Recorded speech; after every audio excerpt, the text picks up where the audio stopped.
Hey everyone, welcome back to some new malicious compliance stories. I hope you had a great day. The first story is called Weight Limits. I was about to catch a flight to Greece with just my big traveler's backpack. The flight company's policy stated a limit of how heavy carry-on should be. Before my flight I weighed my backpack and it was a little over the limit, but I thought that wouldn't be an issue, or so I thought. Just before the passport checks, an attendant was checking the weight of each luggage. My turn came and lo and behold, the backpack was 2 kilograms too heavy and the attendant told me that I have to leave some stuff behind. Like throw it away or give it to family members who brought me to the airport. I asked him if he could make an exception for me, as I had no one to give the extra baggage to. The attendant just told me, of course, that if the backpack isn't within weight limits he couldn't let me pass, or I would have to pay an extra 50 euros for it. For 2 freaking kilograms? No way, I thought. So I stepped aside a few feet from where he could see me, opened my backpack and took out about 10 shirts and some short pants with elastic waistbands and started to put them all on. The attendant and the other people around me just watched confused or amused. His facial expression looked somehow bewildered. So then I put the backpack on the scale again, and would you have guessed it, it was below 10 kilograms. He said nothing and let me pass. I felt triumphant but still too hot from all the clothes.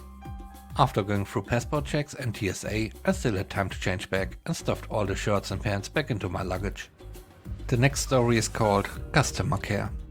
I worked in a call center for a large company. I was trained in everything, a one-stop shop for customer care. As such, I had permissions to open, review and decide all types of cases.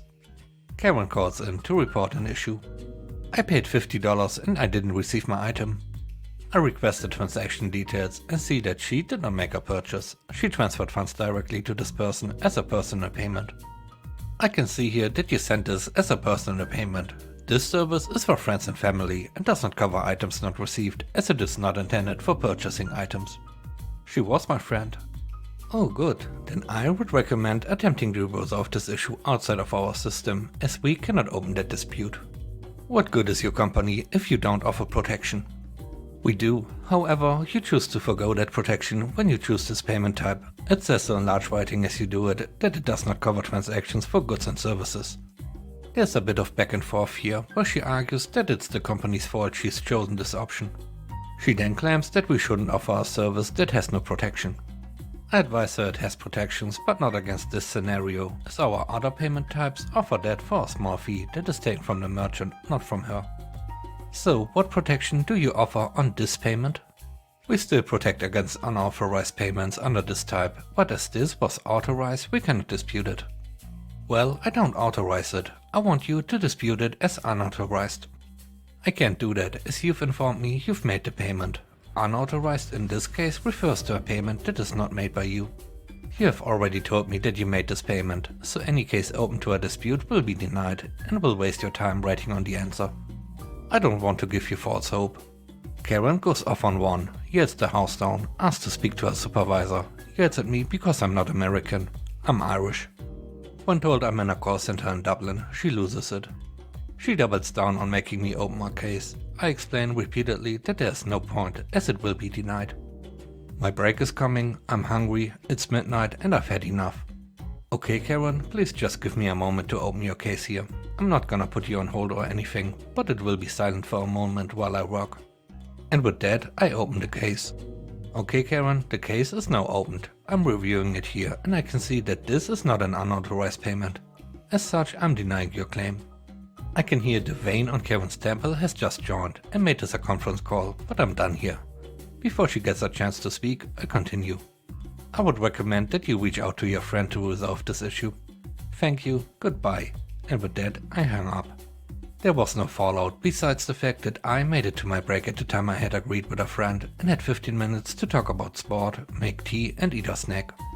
Even if the customer complained, our call termination policy stated that we could hang up as long as there was a clear ending to the call. As I said goodbye, it seemed pretty clear to me.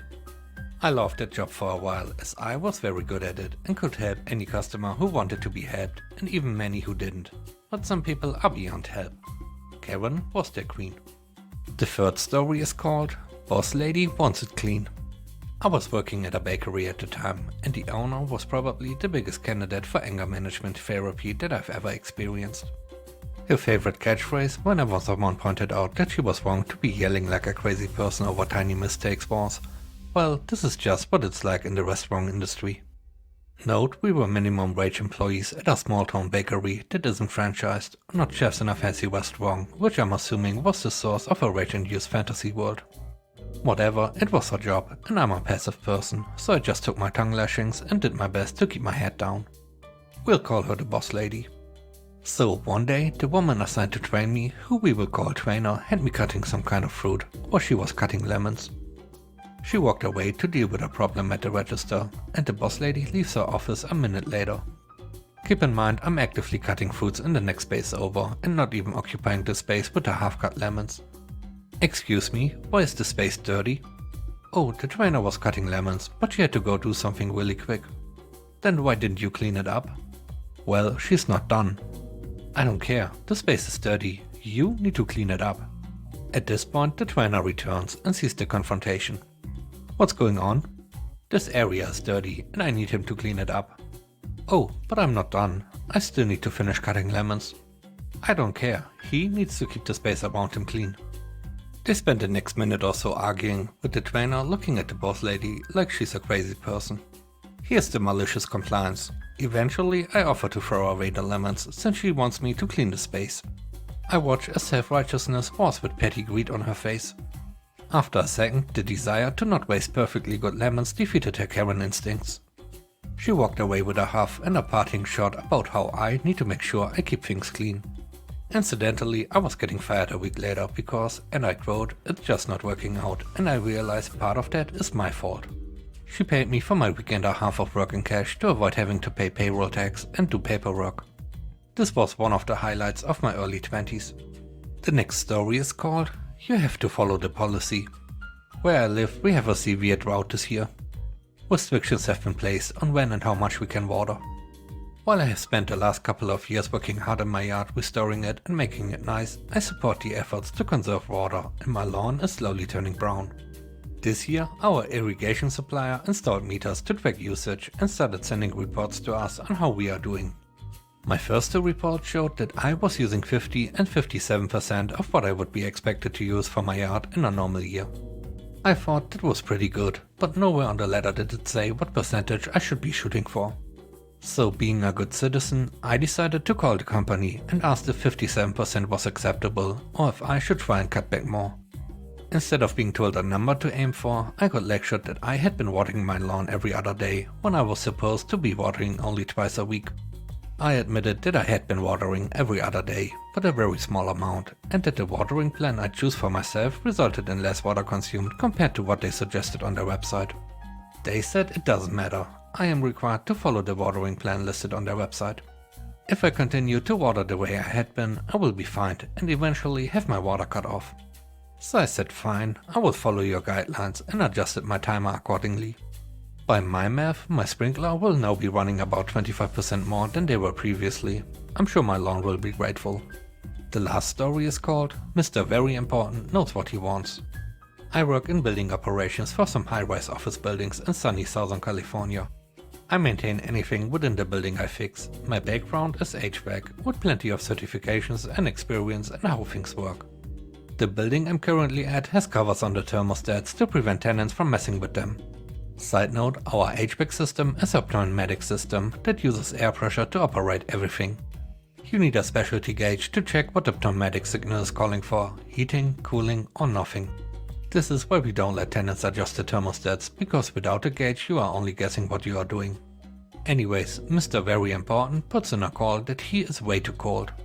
No problem, I go up and find his thermostat has had the cover pried off and set to 68 degrees and then half put back on. I check my gauge and it's operating properly for being set at 68. I adjusted back up to 72, which is standard temperature, and let Mr. Very Important know someone had messed with the thermostat and that's why he was so cold. Halfway through telling him, he cuts me off and says, "I don't care about the thermostat, I want these vents shut down. I don't want to feel any air."